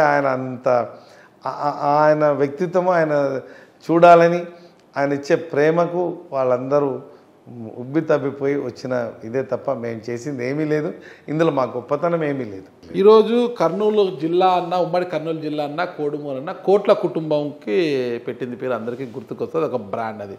అలాంటి కోట్ల కుటుంబం నుంచి ఈరోజు 2 వ్యక్తులు, కోట్ల హర్షవర్ధన్ రెడ్డి గారు కావచ్చు, ఇటీవలే పార్టీలో చేరిన కోట్ల హరిచక్రపాణి రెడ్డి గారు, ఇద్దరు కూడా జై సతీష్ అని మిమ్మల్ని భుజాన పెట్టుకొని మోస్తున్నారు. అంత ప్రేమ ఎలా కలిగింది వాళ్ళకి మీ పైన? జగన్మోహన్ రెడ్డి గారు కల్పించారండి. ఈ కోడుమూరు నియోజకవర్గాన్ని అభివృద్ధి చేయాలని ఆయన సంకల్పించినప్పుడు పార్టీలో వీళ్ళందరూ అవసరం అని చెప్పి ఆయన నా ప్రమేయం కాకుండా వారిని ఆయన పిలిపించి కోడుమూరు నియోజకవర్గంలో ఈ యొక్క అభ్యర్థి మీకు చాలా బాగా చేస్తాడని చెప్పి వారి నన్ను గెలిపించుకున్నామని చెప్పడం ఆయన గొప్పతనమే, జగన్మోహన్ రెడ్డి గారి గొప్పతనమే ఇదంతా. సార్, హర్షవర్ధన్ రెడ్డి గారు మీరు వేరు కాదు, రూపాలు వేరు, మనుషులు వేరైనా ఇద్దరి మనసు ఒకటి, ఇద్దరు ఆత్మలు ఒకటి అంటారు కదా, ఆత్మ పరమాత్మ అన్నట్టుకుంటారంట కదా. అంతా ఎలా మింగిల్ అయిపోయారు ఇద్దరు అసలు? నిజంగా ఆయన సాఫ్ట్ నేచర్ అది ఆయనది. ఆయన చాలా సాఫ్ట్ నేచర్. అంటే సాఫ్ట్ నేచర్ అంటే ఇప్పుడు ట్రావెల్ చేస్తున్నారు ఆయన. ఎప్పుడు ఎన్నోసార్లు నాతో షేర్ చేసుకున్నారు. మేమిద్దరం ఒకటే వెహికల్లోనే ప్రయాణం చేస్తాం ఈ 60 రోజులు. ఎన్నోసార్లు మాట్లాడిన సందర్భంలో అప్పుడున్న రాజకీయాలు వేరు, ఇప్పుడున్న అప్డేట్ అయ్యారు ఆయన. అప్పుడున్న రాజకీయాలు వేరు, ఇప్పుడున్న మేము ఆ రాజకీయాలు కూడా చేశాం, జీపుల్లో తిరిగాం. అప్పుడు కోట్ల విజయభాస్కర్ రెడ్డి జరుగుతున్నప్పుడు రాజకీయాలు వేరు. మీరు చాలా సుమన్ ఇంటర్వ్యూ చేసినప్పుడు హత్య రాజకీయాల గురించి చేసినప్పుడు ఆ టర్మ్లో కూడా చేశారు వీరంతా. అప్పుడు యంగ్గా ఉన్నారు. ఇప్పుడున్న రాజకీయాలకు ఉన్నటువంటి నేనే ఇంకా ఆవేశంగా ఉంటానేమో కానీ నాకు ఇంకా ఆయన పాఠాలు చెప్పి ఇలా ఉండకూడదు, ఇలా ఉంటే నీకు ప్రజల్లో ఒక గుర్తింపు వస్తుంది, ఇవి వాళ్ళు సహజంగా స్పందించకూడదు, వాళ్ళు తప్పకుండా నిన్ను క్రిటికల్గా క్రిటిసైజ్ చేసినప్పుడు నువ్వు స్పందించకూడదు, వాళ్ళతోటి వాళ్ళను నువ్వు మార్చలేవు అంటే నేను విభేదిస్తాను. ఇలా మార్చలేకపోతే ఇలా మార్చలేను అని నువ్వు నన్నంటే నేను రేపొద్దున మార్పు తేవడానికి వస్తున్నాను ఇక్కడ అంటే కాదు, వాళ్ళ అభిప్రాయాలు వాళ్ళకు కొంచెం వాళ్ళ వ్యక్తిగత దానికి వెళ్ళొద్దు, వారి జీవన ప్రమాణాలు మార్చమని చెప్పి మా ఇద్దరి మధ్యన జరుగుతుంది. ఆయన నా యొక్క విద్యను, నా యొక్క అభిరుచిని, నా లక్ష్యాన్ని గౌరవించడం, నేను ఆయన అనుభవాన్ని, ఆయన ప్రజలతో ఉన్నటువంటి సన్నిహిత సంబంధాలు. ఒక ఊర్లో వెళ్తే చిన్న గ్రామాలండి, కుడివైపు వెళ్ళి ఎడవైపు వెళ్తే ఇల్లు ఉంటుందని చెప్పగలిగినటువంటి నాయకుడు. వాడి గొడవల దగ్గర నుంచి, వాళ్ళ బంధుత్వం దగ్గర నుంచి, వాడి వ్యక్తిత్వం దగ్గర నుంచి దాదాపు ఒక గ్రామంలో అయితే ఒక 100 మందిని పేర్లు పెట్టి పిలిచగలిగినటువంటి నాయకత్వాన్ని పెంపొందించుకున్నటువంటి వ్యక్తి. ఆయన ట్రాన్స్ఫార్మ్ చేసుకున్నారు. ఇలా ఉండాలి, ఇది ప్రస్తుత పరిస్థితుల అవసరమైనటువంటి నేచర్, అంటే రాజకీయానికి అవసరమైనటువంటి వ్యక్తిత్వాన్ని మలుచుకున్నారు. సో అక్కడ అనుభవం, ఇక్కడ కొత్తదనం రెండు కూడా అక్కడ కాంబినేషన్. అది కాంబినేషన్. మీకు ముఖ్యంగా చెక్ పెట్టడానికి టీడీపీ బొగ్గుల దస్తగిరిని కొత్త వ్యక్తిని బరిలోకి దింపింది. మరి ఎలా ఎదుర్కొంటారు? అంటే వ్యక్తిగతంగా నేను వాళ్ళ మీద కామెంట్ చేయను కానీ ఇవన్నీ కాదు. మా కాంబినేషన్ వేరు, వాళ్ళ కాంబినేషన్ వేరు. ఒకటైతే చెప్పగలను, మా ఆలోచన విధానం హర్షవర్ధన్ రెడ్డి గారు మొట్టమొదట కోట్ల కుటుంబానికి పెట్టింది పేరు ఫ్యాక్షన్ లేకపోవడం. ఆయన ఎప్పుడూ ఫ్యాక్షన్ ప్రోత్సహించలేదు. వాళ్ళు కోట్ల విజయభాస్కర్ రెడ్డి గారు ఎప్పుడు ఫ్యాక్షన్ ప్రోత్సహించలేదు. ఆ కుటుంబానికి ఆ పేరు ఉంది. మరి నన్ను అభివృద్ధి చేయాలన్న నా తపన, గ్రామాల్లో కక్షలు కారుణ్యాలు పెంపొందించకుండా ఉండాలంటే అభివృద్ధి మంత్రమని నమ్మి నన్ను అభివృద్ధి చేయమన్నారు. ఆయన లక్ష్యం ఏది, ఎవరు కక్షలు కారుణ్యాలు అయిపోకండి. అప్పుడు ఉండిండేవి. మేము కూడా మా కోడుమూరు రెడ్డి గారి భాషలు లొడ్డగొట్టే రోజులు పోయినాయి, ఆవేశపడే రోజులు పోయినాయి. మేము అవన్నీ చేసి చూసినాం. ఇప్పుడు అభివృద్ధి చేయాలి, వాళ్ళకి అవసరమైనట్లు సేవలు అందించాలి. చాలామంది కక్షలు కారుణ్యాలు ఉంటాయి, పోలీస్ స్టేషన్ దగ్గరికి వెళ్తుంటారు. అవసరమైన రీతిలో ఆయన స్పందించే విధానం నిజంగా నాకు మార్గనిర్దేశకత్వం. ఇద్దరిని కలపాలనే ప్రయత్నం చేస్తాడు, భయపెట్టించే చోట భయపెట్టిస్తున్నాడు. కోట్ల కుటుంబం సతీష్ గారు అంటున్నారు కదా, మీ ప్రత్యర్థి బొగ్గుల దస్తగిరి వైపు లేరు అంటే కోట్ల సూర్యప్రకాష్ రెడ్డి గారు ఆల్రెడీ ప్రకటించారు, నేను దస్తగిరికి మద్దతు ఇవ్వడం లేదు, నా ప్రమేయం లేకుండా టికెట్ తెచ్చుకున్నారు కాబట్టి నేను మద్దతు ఇవ్వడం లేదని ఆయన లైన్ క్లియర్ చేసేశారు. మిగిలిన ఇద్దరు కోట్ల కుటుంబ సభ్యులు మీ వెంటే ఉన్నారు. మరి మీకు విజయం ఖాయమంటారా? తప్పకుండా నేను హైయెస్ట్ మెజార్టీతో గెలవబోతున్నాను, దాంట్లో ఎటువంటి సంశయం లేదు. ఓకే, ప్రజల ఆదరణ, మరి కోట్ల కుటుంబం యొక్క సపోర్టు అన్నీ కలిసి వచ్చిన విషయం. కోడుమూరు తప్పకుండా వైఎస్ఆర్ కాంగ్రెస్ పార్టీ విజయడంక మోగిస్తుంది, దాంట్లో ఎటువంటి సందేహం లేదు. సతీష్ గారు, మీరు చాలా దృఢంగా చాలా కాన్ఫిడెన్స్గా చెప్తున్నారు, నేను గెలవబోతున్నాను, మంచి మెజారిటీ నాకు రాబోతుందని. కోట్ల కుటుంబం కూడా మేము వెంటుందని చెప్తున్నారు. అయితే టీడీపీ మాత్రం ఒక అంశాన్ని బాగా తెర మీద తీసుకొస్తుంది. ఎందుకంటే మీరు నాన్ లోకల్ అనే అంశాన్ని వచ్చే ఎన్నికల్లో బలంగా ప్రజల్లోకి తీసుకెళ్తుంది అనేది వారు చెప్తున్నటువంటి మాట. దానికి మీ సమాధానం? ఈ హాస్యాస్పదం ఇది. మరి 40 years ఇండస్ట్రీ అన్న చంద్రబాబు నాయుడు మరి కుప్పంలో పోటీ చేయడం, ఆయన నేటివ్ కుప్పమా, ఆయన చంద్రగిరి, ఎందుకు పారిపోయినట్టు మరి కుప్పంకి? ఆయన కుమారుడు మరి ఎక్కడ పుట్టినాడు, ఎక్కడ పెరిగినాడు, అమెరికా అంటారు, ఆయన అంటాడు మరి మంగళగిరి ఆయన నేటివా? మరి సామాజిక వర్గం ఉందని మంగళగిరికి వస్తే అది బీసీ సామాజిక వర్గం. పవన్ కళ్యాణ్ నేటివ్ ఎక్కడండి? ఆయన ఎక్కడో పోయి చేస్తున్నారు. వాళ్ళు కుల సమీకరణలతో నియోజకవర్గాలు ఎంచుకుంటున్నారే తప్ప కనీసం వాడి నేటివిటీ గురించి పక్కన పెడితే కూతవేటు దూరంలో ఉన్న కోడుమూరు నాకు నేటివ్ కాదే, నేను ఇక్కడే పుట్టాను, ఇక్కడే పెరిగాను, నా సామాజిక వర్గంలో ఎక్కువ మంది కోడుమూరులోనే ఉన్నారు, బంధుత్వాలు ఉన్నాయి, స్నేహితులు ఉన్నారు, ఇక్కడే చదువుకున్నాను, ఇక్కడే పెరిగాను. కాబట్టి ఇవన్నీ రాజకీయంగా మాట్లాడుతాను తప్ప ప్రజలకు నేను చేరువవ్వడానికి, ప్రజలకు నేను చేయబోయే సేవలు అందించడానికి ఇవన్నీ అడ్డంకులు రావు. గెలిచేది నేనే, సేవ చేసేది నేనే, ఇందాక చేసిన ప్రమాణాలను తీర్చేది నేనే. రాబోయే చూద్దాం సార్, గెలిచేది మీరే అంటున్నారు కదా, అది ప్రజలు నిర్ణయిస్తారు. ఫైనల్గా స్ట్రైట్గా ఒకటే ప్రశ్న, ఇది చాలా టఫ్ ప్రశ్న, మీరు సరిగ్గా సమాధానం చెప్పాలి దీనికి. ప్రజలను 5 ఏళ్ల పాటు సతీష్ గారు ఏ విధంగా మెప్పిస్తారు అనేది ఆయన పరిపాలన బట్టి తెలుస్తుంది. ఇక్కడ ఒకటే ఒక చిక్కుముడి ఉందన్నట. సతీష్ గారు ఈరోజు ఆయన గెలుపుకి కోట్ల హర్షవర్ధన్ రెడ్డి గారు అంటే ఆయన అభ్యర్థిత్వం కోసం కోట్ల హర్షవర్ధన్ రెడ్డి గారు చాలా కృషి చేశారు మీ అభ్యర్థిత్వం ఖరారు కోసము. ఈరోజు ఆయన మద్దతు కూడా మీకుంది, ప్రచారంలో కావచ్చు, మీ గెలుపు కోసం ఆయన కృషి చేస్తున్నారు. కోట్ల చక్రపాణి రెడ్డి, హరిచక్రపాణి రెడ్డి గారు ఆయన కూడా మీకోసం కృషి చేస్తున్నారు. అంటే మీరు ఎమ్మెల్యే అయినాక వీళ్ళిద్దరి కోరికలు, వీళ్ళిద్దరిని ఎలా సమన్వయం చేసుకుంటారు? కోట్ల హర్షవర్ధన్ రెడ్డిని కావచ్చు, కోట్ల హరిచక్రపాణి రెడ్డి గారిని కావచ్చు, ఎలా సమన్వయం చేసుకుంటారు? మీరు చూస్తే చాలా సౌమ్యులు, మృదు స్వభావం అంటారు. నేను ఇసుక లారీలు పట్టుకుంటే ఫోన్ చేయను, జూదాలు ఆడితే ఫోన్ చేయను, పోలీస్ స్టేషన్కి ఫోన్ చేయను, అవినీతిని సహించారు అంటారు. కానీ వారు ఒక పెద్ద కుటుంబం నుంచి వచ్చిన వారు, వారి దగ్గరికి వెళ్తుంటారు మనుషులు, ఆ సమస్యలు ఈ సమస్యలని. మరి వారు మీకు ఫోన్ చేయొచ్చు. ఈ విషయాల్లో సతీష్ గారు ఎలా సమన్వయం చేసుకుంటారు హర్షవర్ధన్ రెడ్డిని, హరిచక్రపాణి రెడ్డిని? నాకు పూర్తి నమ్మకం ఉందండి.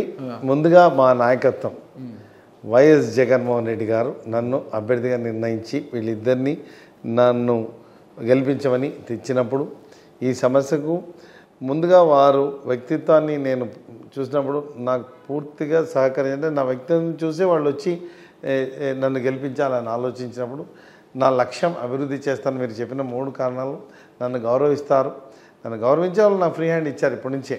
ఎక్కడ ఏమైనప్పటికీ రాబోయే టర్మ్లో వారిద్దరు కూడా ప్రజల మెప్పు పొంది ప్రజల ద్వారా ఓట్లు పొందాలని ఆశపడుతున్నారే తప్ప వారు సొంతంగా ఎదగాలన్న ఆలోచన కోట్ల కుటుంబానికి ఎప్పుడూ లేదు.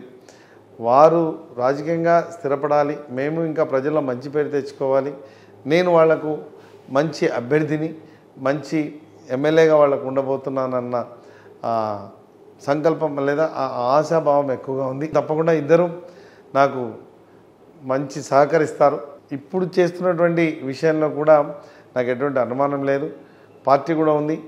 ముఖ్యంగా హర్షవర్ధన్ రెడ్డి గారు, చక్రపాణి రెడ్డి గారు కూడా చాలా క్లియర్గా చెప్పారు, పార్టీ ఎక్కడ నిర్ణయిస్తే అక్కడ నేను చేస్తాను, మీ గెలుపుకి నేను పూర్తి సహకారం ఇస్తాను, ఎక్కడ పని చేయమంటే అక్కడ చేస్తాను, బేషరతుగా వచ్చున్నారు. అలాంటి పార్టీ కాదు మాది. ముందుగా వైఎస్ఆర్సీపీ పార్టీలో ఇలాంటి విభేదాలకు తావు లేదు. ఇప్పటికీ టీడీపీలో వాళ్ళకి విభేదాలు ఉండి వర్గపోరు నడుస్తుందే తప్ప మా పార్టీలో అటువంటి అంతెందుకండి. మీరు ఈ 2 పేరు చెప్పిన 3వ పేరు చెప్పలేదు, కొత్తగూడ ప్రకాష్ రెడ్డి కూడా చేరారు కదండి, ఎక్స్ఎమ్మెల్యే గారు. ఆయన కదండి ముఖ్యం. మరి ఆయన కదా ఎంతసేపు ఉన్నా ఇంతమంది ఉద్దండులు నా పక్కన ఉన్నప్పుడు ఇంకా చాలా విజయ్ మీకు నల్లేరు పైన ఎందుకంటే ముఖ్యంగా నిన్న నామినేషన్ రోజు చెప్పారు, సతీష్ నువ్వు 5 మంది వెళ్ళాలి అని, సామాజిక వర్గాన్ని కలుపుకొని వెళ్ళండి, నేను రాకపోయినా పర్వాలేదు, నువ్వే 5 మంది లోపలికి వెళ్ళని ఎంతో గొప్ప మందితో ఆశ్రయించి నిన్న కొత్తగూడ వెళ్తే ఎంతో ఘన స్వాగతంతో నన్ను ఆ ఊర్లో ప్రజలకు చేయించారు. అందరి నాయకులను పిలిచారు. ఒకటే వర్గం వైఎస్ఆర్సీపీ అంతే. అలాంటి ఆలోచనలు, అలాంటి ప్రోద్బలం, నాకు ప్రోత్సాహకం ఉండడం నిజంగా అదృష్టం. ఈ యొక్క అదృష్టాన్ని లేదా ఈ అవకాశాన్ని నా జీవితంలో ప్రజలకు సేవ చేయడానికి అంకితమే తప్ప నేను మళ్ళీ రాజకీయాల కుట్రలు చేయాలన్న ఆలోచన ఉంటే ఇంతసేపు చెప్పినవన్నీ వేస్ట్ అవుతాయి. అందరూ నన్ను ఆదరిస్తున్నారు. నా ఆలోచన విధానం ఎందుకంటే నాదే కాదు, ఇది జగన్మోహన్ రెడ్డి పార్టీ ఆలోచన విధానం. ఇది నా యొక్క ఆలోచన అని నేను గొప్పగా చెప్పట్లేదు. జగన్మోహన్ రెడ్డి గారి సంకల్పం ఇది. పేద ప్రజలకు అండగా నిలవాలి, పెత్తందారులకు ఎదురు తిరగాలి, పెత్తందారులకు పేద ప్రజలకు మధ్య జరుగుతున్న పోరాటంలో మేమందరం సైనికులుగా ఉండి జగనన్నను సీఎం చేయాలన్న ఆలోచన తప్ప ఇది అందరూ మనసవాచ ఉండి పోరాడుతున్న ఎన్నికలు ఇవి. పిల్లల భవిష్యత్తు కోసం మేము ఓటేయమని అడుగుతున్నాం, మీ పిల్లల భవిష్యత్తు కోసం ఓటేయమని అడుగుతున్నామే తప్ప మేము మా వర్గాలు మా ఇది అన్న ఆలోచన మాకు. సో మీరు కంటి డాక్టర్ కదా, కంటిని చూడగానే రోగం ఏంటో కూడా చెప్పేస్తారు కదా. సో ఇప్పుడు కోడుమూరు ప్రజల ఓటర్ల కంటిని మీరు ఆల్మోస్ట్ ఈ మధ్యకాలంలో చూశారు 60 రోజుల్లో. వారి కళ్ళల్లో జగన్మోహన్ రెడ్డి, సతీష్ గారు కనిపిస్తున్నారు, లేదంటే దస్తగిరి గారు, చంద్రబాబు గారు అక్కడక్కడ ఏమైనా కనిపిస్తున్నారు? తప్పకుండా మా జగన్మోహన్ రెడ్డి. ప్రతి గుండె చప్పుడు జగన్మోహన్ రెడ్డి, ప్రతి గడపలో జగన్మోహన్ రెడ్డి, ప్రతి గుండె చప్పుడు జగన్మోహన్ రెడ్డి. ఎక్కడ తెలుగుదేశం లేదు, మొదటి నుంచి కూడా లేదు. ఇప్పుడు ఇచ్చిన పథకాలు, ఇప్పుడు ఇచ్చినటువంటి మీరు గమనించినట్టున్నారు, మొన్న దెబ్బ తగిలినప్పుడు మొన్న ప్రచారానికి వెళ్తే గట్టిగా ఏడుస్తున్నారు, రాయితో కొట్టినారు, దెబ్బ తగిలింది జగన్ అన్నకు అని. పెన్షన్లు, ఇల్లులు మా తర్వాత జగనన్నకే రాసిస్తూ ఉంటున్నారు. మరి ఆయన చేసినటువంటి పెన్షన్. సరే, ఒక్క విషయం మీరు అన్నారు కదా, జగన్ గారికి రాయి దెబ్బ తగిలిందని. కన్నుకి తగులుంటే ఒక డాక్టర్గా మీరు చెప్పండి, అలాగే ఇప్పుడు మీరు అభ్యర్థిగా కొడుతున్నారు, నిజంగా ఆ ఇంపాక్ట్ బాగా ఉండేది? అయ్యో అయ్యో చాలా స్పీడ్. యాక్చువల్గా మీరు ఆ ఇంపాక్ట్ ఈ ఫోర్ హెడ్కి తగిలి అక్కడ బోన్ ఉంటుంది కాబట్టి ఆ ఏమంటారు స్కిన్ అంత టేర్ అయింది. ఆ ఇంపాక్ట్ తర్వాత నెక్స్ట్ ఎమ్మెల్యే గారికి తగిలితే కన్ను లాసరేట్ అయ్యి శ్రీనివాస్ గారి మీద కూడా ట్రాజెక్టరీ ఏంటంటే ఆ ట్రాక్ ఎట్లా వెళ్ళిందో గమనించండి. ఎంతో కుట్రతో జరిగితే ఆ ఇంజురీ మీన్ తగలదు. తెలుగుదేశం వాళ్ళు దండతో తగిలింది ఎన్ని పిచ్చి పిచ్చి మాట్లాడితే ఫోర్స్ ఇద్దరు తగిల. అదే ఇంత హార్డ్ ఉన్నటువంటి బోన్కు తగిలితేనే ఇంత పెద్ద కట్ వచ్చినప్పుడు గుడ్ ఇంత ఉంటుందండి. అదే ఇంపాక్ట్ కరెక్ట్గా కంటికి తగిలితే కన్ను పోతుంది. ఇన్ఫాక్ట్ ప్రాణం పోవడానికి కూడా తప్పకుండా ఛాన్సెస్. కన్ను తగిలితే ప్రాణం తప్పకుండా it goes in to the brain. తప్పకుండా ప్రాణానికి అది ఆయన చంపడానికే చేసిన కుట్ర.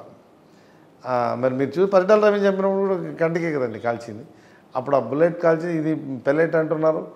ఏదైనా కూడా కంటికి తగలడం వల్ల ఆ ఇంపాక్ట్, ఆ స్పీడ్ పక్క దానికి వెళ్ళినప్పుడు అదే స్పీడ్ లోపలికి వెళ్తుంది, బ్రెయిన్లోకి వెళ్ళినట్టు డెఫినెట్గా. అలాగే ఒక కంటి డాక్టర్గా మీరు చెప్పండి సార్, ఆప్థాలజిస్ట్గా. వెల్లంపల్లి శ్రీనివాస్ గారు హాస్పిటల్ ముందు రోజు వెళ్ళినప్పుడు మామూలుగా కన్ను ఓపెన్ చేసి వెళ్ళారు. పక్క రోజు వచ్చేసరికి ఒక పెద్ద బ్యాండేజ్ చేసుకొని బయటకు వచ్చారు, కావాలని ఆయన గెలవడం కోసం, సింపతి కోసం అంటారు. ఒక కంటి డాక్టర్గా బ్యాండేజ్ చేస్తే సింపతి వస్తుందంటే ఎట్లండి? బ్యాండేజెస్ వేయడానికి యూజువల్గా లిడ్స్ ఉంటాయి. ఈ లిడ్స్ను ప్లాస్టర్ చేస్తాం, ఎందుకంటే అవి రబ్ అవ్వడం వలన అక్కడ ఉన్నటువంటి హీలింగ్ జరగదని చెప్పి లిడ్స్ను ఆ లిడ్ మూమెంట్ రిస్ట్రిక్ట్ చేయడానికి ప్లాస్టర్ వేస్తాం.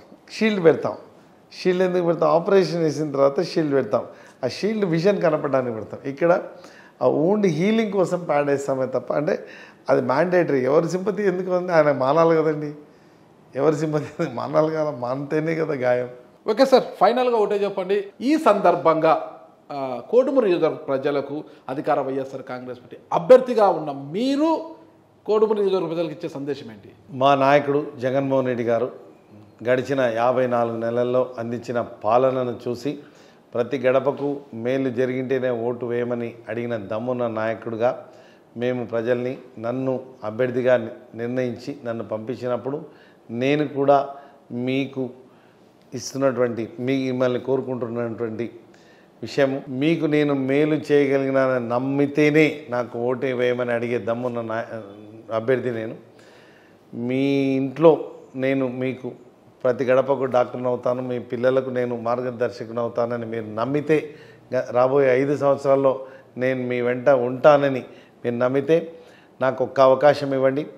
నేను కొత్త తరం నాయకుడిగా మీకు ఆవిష్కరించబోతున్నాను.